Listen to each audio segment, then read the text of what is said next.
শুরু হচ্ছে আজকের গল্প মায়ের মতো। কলমে মাধবী ভট্টাচার্য। রান্নাঘরের পেছনে লম্বা হয়ে বেড়ে ওঠা শীর্ণপ্রায় ন্যাড়া গোলাপ গাছটার গোড়ার মাটি যত্ন করে কুপিয়ে জমিয়ে রাখা সেদ্ধ চায়ের পাতা মিশিয়ে দিচ্ছিল অন্তরা। রান্নাঘরের জানালা দিয়ে ওর নজর পড়ছিল ওই গাছটার দিকে। চারিদিকের আগাছা, জমে থাকা আবর্জনার মধ্যে বেমানান গাছটা এত অবহেলা আর অযত্নের মধ্যেও প্রাণপণে ডালপালা ছড়িয়ে নিজের অস্তিত্বের প্রমাণ দিতে চাইছে, ঠিক যেন অন্তরারই মতো। এই গাছটাও একা, কেউ ভালোবাসে না, ফিরেও তাকায় না, তবুও টিকে আছে নির্লজ্জের মতো। এবার থেকে অন্তরাই ভালোবাসবে ওকে। নিজের কথাই মনে পড়ে যায় ওর গাছটাকে দেখলে। অন্তরার যত্নের বহর দেখে হাসে প্রশান্ত। পণ্ডশ্রম করছো গো, এই গাছ কি আর বাঁচবে? বাঁচলেও ফুল যে দেবে না, এটা নিশ্চিত। এত শৌখিন গাছ কি এভাবে বাঁচে? অন্তরা জবাব দেয় না, মনে মনে ভাবে যত্ন করতে দোষ কি? ভালোবাসার যত্নের অভাবে কত কষ্টে আছে গাছটা, সে তো ওর চেয়ে বেশি কেউ জানে না। এই বাড়িতে নিজের অবস্থানটা আজও স্পষ্ট নয় অন্তরার কাছে। এত বড় বাড়িতে লোক মোটে 2 জন, এখন ওকে নিয়ে 3 জন। স্বামী প্রশান্ত আর বছর 15-র গম্ভীর ছেলেটাকে এতদিনেও বুঝে উঠতে পারল না। বুঝবেই বা কি করে, কথাই তো বলে না। ছেলের বাবাই সমাজে চলে ছেলেকে, তো অন্তরা কোন ছাড়? বাপ ছেলের দেখাশোনা রান্না বান্না ছাড়া অন্তরার কোনো কাজই নেই, কোনো পরিচয়ও কি আছে? তবে ওর মতো মেয়ের ভাগ্যে এই নাকি যথেষ্ট। মাস কয়েক আগে এক দুপুরে এক রাশ বাসনপত্র ধুয়ে আনতে আনতে মামির ঘরে ডাক পড়েছিল। ভেজা হাত দুটো মুছে নিয়ে দৌড়েছিল অন্তরা। মামি ওর দিকে ভালো করে নজর চালিয়ে বলেছিল, ভালো একটা শাড়ি পরে একটু সেজে নে, চা করে নিয়ে আয় 3 কাপ, এক ভদ্রলোক এসেছেন তোর মামার সাথে। অন্তরা অবাক হয়নি। আজকাল মাঝে মাঝেই হুটহাট সেজে গুজে লোকের সামনে গিয়ে বসতে হয়।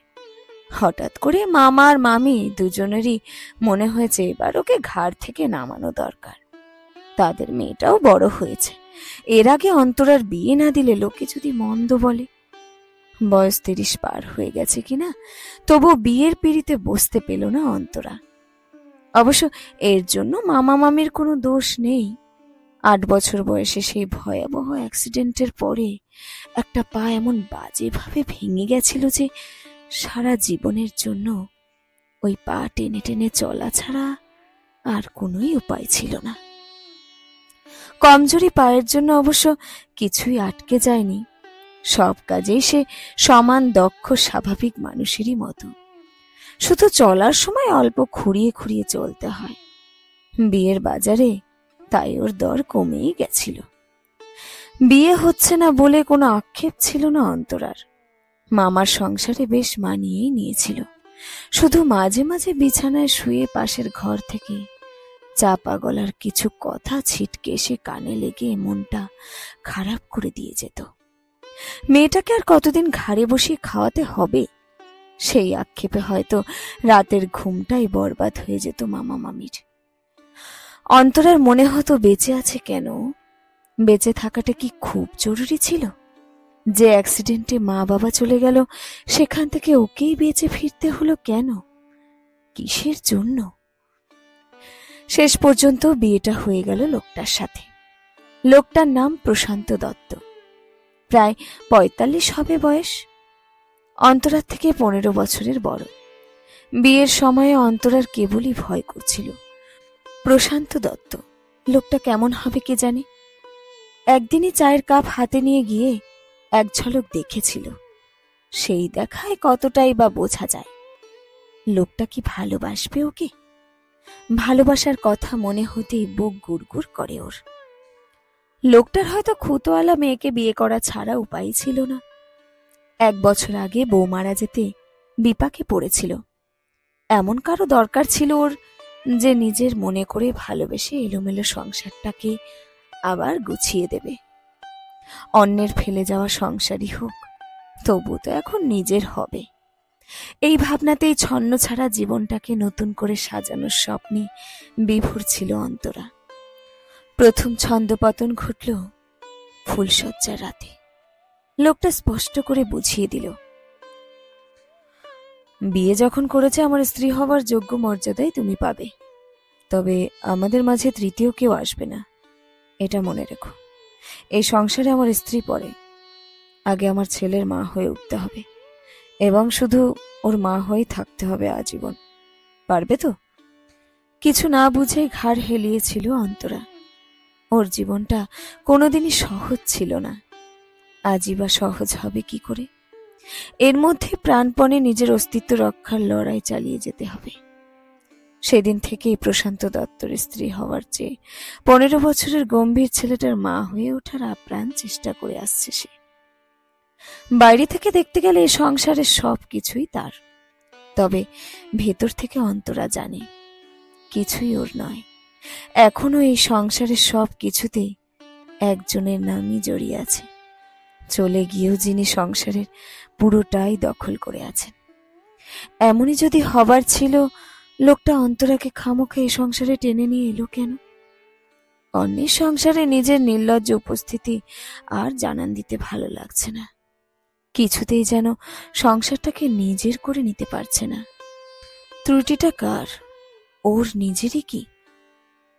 কদিন বাদে ছেলেটার বড় পরীক্ষা। সারাক্ষণ নিজের ঘরে পড়াশোনায় ব্যস্ত থাকে। স্বামীর কড়া হুকুম, ছেলের দিকে বিশেষ নজর রাখতে হবে। ওর যাতে একটু অসুবিধে না হয় সেদিকে খেয়াল রাখতে হবে অন্তরাকে। সন্ধেবেলা এক গ্লাস গরম দুধ হাতে ছেলের ঘরের দিকে হেঁটে গেল অন্তরা। দরজার সামনে দাঁড়িয়ে পর্দার ফাঁক দিয়ে দেখল এক মনে পড়ছে পদ্মনাভ, প্রশান্ত আর মল্লিকার আদরের পিকু। ছেলেটা দেখতে একেবারে ওর মায়ের মতো হয়েছে। পিকুর পড়ার টেবিলের ওপর দেয়ালে ঝুলানো মল্লিকার হাসি হাসি মুখের ছবিটার দিকে একবার তাকালো অন্তরা। কি ভাগ্য করে এসেছিলেন ভদ্রমহিলা, চলে গিয়েও দখল করে রেখেছেন সবাইকে। যেমন স্বামী তেমন ছেলে, দুজনেরই মন জুড়ে রয়েছেন তিনি। ঘরে ঢুকে পিকুর সামনে দুধের গ্লাসটা টেবিলের ওপর বসিয়ে দিয়ে অন্তরা বলল, দুধটা খেয়ে নাও বাবু, ঠান্ডা হয়ে যাবে নইলে। খেয়ে নেব, বইয়ের পাতার থেকে চোখ না সরিয়ে বলল পিকু। কিছুক্ষণ দাঁড়িয়ে থাকে অন্তরা। খুব ইচ্ছে করে পিকুর মাথায় হাত রাখতে, ইচ্ছে করে ওর মুখ থেকে মা ডাকটা শুনতে। ওর দু চোখে নিজের জন্য ভালোবাসা খুঁজে নিতে চায় অন্তরা, কিন্তু সাহস পায় না কিছুতেই। মনে পড়ে প্রথম প্রথম এই ছেলের অগোছালো এলোমেলো ঘরটা গুছিয়ে দিতে চেষ্টা করত। সেই সময়ে একদিন পিকুর টেবিলের ওপর ঝোলানো ওর মায়ের ছবিটা কাপড় দিয়ে মুছে পরিষ্কার করছিল। হঠাৎ পিকু এসে কেড়ে নেয় মায়ের ছবিটা। অত্যন্ত উদ্ধত ভঙ্গিতে অন্তরাকে বলে, আপনি কেন এই ঘরে ঢুকেছেন? আমার মায়ের ছবিতে হাত দিয়েছেন কেন আপনি? ছবিটায় ধুলো পড়েছিল তো, মুছে দিচ্ছিলাম তাই, আমতা আমতা করে বলার চেষ্টা করেছিল অন্তরা। দরকার নেই, মায়ের ছবি আমি মুছে নেব, আপনি যান এ ঘর থেকে। ছেলেটা যদিও উদ্ধত ভঙ্গিতে কথাগুলো বলেছিল, অন্তরার কেন যেন মনে হচ্ছিল ঔদ্ধত্যের আড়ালে বিশাল এক কষ্ট লুকিয়ে রেখেছে ও, যে কষ্ট হয়তো হাজার চেষ্টাতেও ছুঁতে পারবে না সে। মাথা নিচু করে পিকুর ঘর থেকে বেরিয়ে এসেছিল। অন্তরা বেরিয়ে আসার একটু পরেই প্রশান্ত ছেলের ঘরে ঢুকেছিল। রান্নাঘর থেকেও ওদের কথা স্পষ্ট শোনা যাচ্ছিল। প্রশান্ত বলছিল, ও তোমার মা হয় পিকু? মায়ের সঙ্গে কেউ এভাবে কথা বলে? মা? ও আমার মা? পিকুর গলায় বিদ্রুপ চাপা ছিল। নয়তো কি, শুধু তোমার অযত্ন হচ্ছে বলে ওকে এ বাড়িতে নিয়ে এলাম। কেন তুমি ওকে মা ভাবতে পারছো না? ও তো অনেক যত্ন করে তোমায়। মায়ের জায়গায় আমার কাউকে দরকার ছিল না বাবা, তোমার হয়তো দরকার ছিল, তাই তুমি নিয়ে এসেছো। পিকুর উদ্ধত জবাব, তোর যদি এতই অনিচ্ছে ছিল আগেই বললি না কেন? আমি তো জিজ্ঞেস করেছিলাম। আমি বললেই কি তুমি শুনতে বাবা?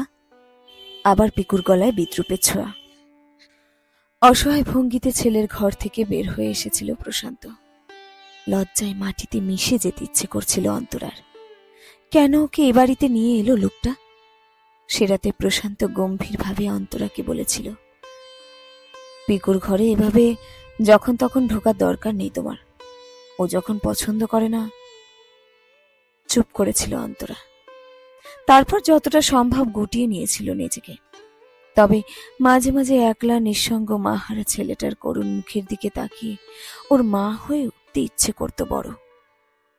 প্রশান্তর কাছ থেকে ছেলের পছন্দ অপছন্দের খোঁজ করেছে বারবার। ওর পছন্দের রান্নাগুলো বারবার সাজিয়ে দিতে চেয়েছে খাবারের থালায়। অসুখ বিসুখে দূর থেকে হলেও সারাক্ষণ নজর রেখেছে। দুধের গ্লাসটা রেখে পিকুর দিকে এক দৃষ্টিতে তাকিয়েছিল অন্তরা। পড়তে পড়তে হঠাৎ খেয়াল হলো পিকুর। ভুরু কুচকে বলল, কি হয়েছে, আপনি কি কিছু বলবেন? এর মানে অন্তরার এখানে দাঁড়িয়ে থাকা পছন্দ করছে না। মাথা নেড়ে বেরিয়ে এলো অন্তরা। সে তো আপ্রাণ চেষ্টা করছে এই সংসারের একজন হয়ে উঠতে, কিন্তু তারাই তো দূরে সরিয়ে দিচ্ছে। ছেলে আর স্বামী দুজনে কেমন ছাড়া ছাড়া ব্যবহার করে। এই সংসারে কেন যে আছে বুঝে উঠতে পারে না। এক বিকেলে প্রচন্ড মাথা ব্যথায় বিছানা ছেড়ে উঠতে পারছিল না অন্তরা। দুদিন ধরে কেমন জ্বর জ্বর লাগছিল। আমল দেয়নি। আজ প্রশান্তও বাড়ি নেই, অফিসের কাজে বাইরে গেছে। ছেলেটা স্কুল থেকে ফিরেছে একটু আগেই। ওকে তো কিছু খেতে দিতে হবে। কষ্ট করে বিছানা ছেড়ে রান্নাঘরে গেল। বিকেলে স্কুল থেকে ফিরে হালকা কিছু খায় পিকু। রাতে একসাথেই ভাত খায়। এখন কিছু বানানোর মতো শক্তিও নেই। দুধ আর কর্নফ্লেক্স বাটিতে ঢেলে নিল। পিকু এই খাবারটা পছন্দ করে বেশ। বাটিটা হাতে করে পিকুর ঘরে ঢুকল। বাবু, এই খাবারটা খেয়ে নাও, শরীরটা ভালো লাগছে না, তাই কিছু বানাতে পারলাম না। পিকু শুয়েছিল বিছানায়, এবারে উঠে বসল। কি হয়েছে আপনার? এমন কিছু না, মাথা ধরেছে অল্প, আমি একটু শুয়ে নিই। তুমি কিন্তু খাবারটা খেয়ে নিও। ক্লান্ত পায়ে নিজের ঘরে গিয়ে বিছানায় শুয়ে পড়ল অন্তরা। শরীরটা অসম্ভব খারাপ লাগছে। মাথা ব্যথা করছে, বমি বমি করছে, কেমন আচ্ছন্ন আচ্ছন্ন লাগছে। জ্বর আসছে নাকি? চোখ বন্ধ করতেই এক গভীর অন্ধকারের মধ্যে তলিয়ে গেল সে। মাথায় এক ঠান্ডা স্পর্শে চোখ খুলল অন্তরা। পিকু ঝুঁকে আছে ওর দিকে। কত রাত এখন? পিকুর খাওয়ার সময় হয়েছে কি? ধর্মড়িয়ে উঠে বসতে চাইল অন্তরা। পিকু উদ্বিগ্ন গলায় বলল, তোমার গায়ে যে অনেক জ্বর, ওষুধ খেয়েছ কিছু? ও কিছু না, সেরে যাবে। আচ্ছন্ন অন্তরা খেয়াল করল না পিকু ওকে আর আপনি বলছে না। বিছানা থেকে নেমে পিকুর জন্য খাবার তৈরি করতে রান্নাঘরের দিকে পা বাড়ালো সে। তারপরে মাথা ঘুরে গেল। চারপাশে অন্ধকার হয়ে এলো। টলে পড়ে যাওয়ার মুহূর্তে দুটো কিশোর হাত পিছন থেকে ধরে ফেলল ওকে। চোখ মেলতেই উজ্জ্বল আলোয় চোখ ধাঁধিয়ে গেল অন্তরার। এটা কোথায় শুয়ে আছে ও?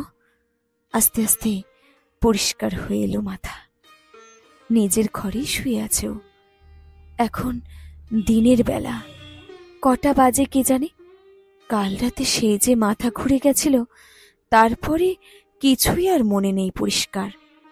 আবছা আবছা মনে পড়ছে পিকু ওকে শুয়ে দিচ্ছে বিছানায়, তারপর কি একটা ওষুধও যেন খাইয়ে দিয়েছিল। হ্যাঁ, এইটুকুই মনে আসছে শুধু। ছেলেটা কোথায় এখন? কাল রাতে খাওয়াও হয়নি ওর। উঠে বসলো অন্তরা। শরীরটা এখন অনেকটাই ভালো লাগছে। উঠে বসতেই চমকে উঠল। পায়ের কাছে গুটিসুটি হয়ে কে শুয়ে আছে ওটা? পিকু এখানে কেন?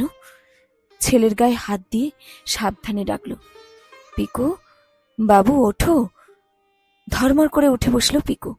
ঘুম ভাঙা চোখে ফ্যাল ফ্যাল করে তাকালো অন্তরার দিকে। কি হয়েছে পিকু, তুমি এখানে শুয়েছিলে কাল? আমার যে কাল হঠাৎ করে কি হলো? অন্তরাকে চমকে দিয়ে পিকু হঠাৎ জড়িয়ে ধরল ওকে। আর অন্তরা স্পষ্ট বুঝতে পারল পিকু কাঁদছে। কিছুক্ষণ স্তম্ভিত হয়ে থাকলো, তারপর নরম গলায় বলল, কি হয়েছে বাবু, কি হয়েছে? আমি কাল এত ভয় পেয়েছিলাম, ভেবেছিলাম মা যেমন আমাকে ছেড়ে চলে গেছে তেমন তুমিও চলে যাবে। কত ডাকছিলাম তোমায়, সাড়াই দিচ্ছিলে না। ফোপাতে ফোপাতে বলল পিকু। অন্তরার চোখেও জল চলে এলো। মাকে হারানোর যন্ত্রণা যে কি, সেটা অন্তরার চেয়ে বেশি কে জানে। কি করে এই যন্ত্রণা সহ্য করেছে ছেলেটা, অন্তরা ভালোই বুঝতে পারে। পিকুর মাথায় হাত রাখে অন্তরা। এতদিন বাদে গাম্ভীর্যের খোলস ভেঙে অন্তরার সামনে এসে দাঁড়িয়েছে নরম অবুঝ এক কিশোর।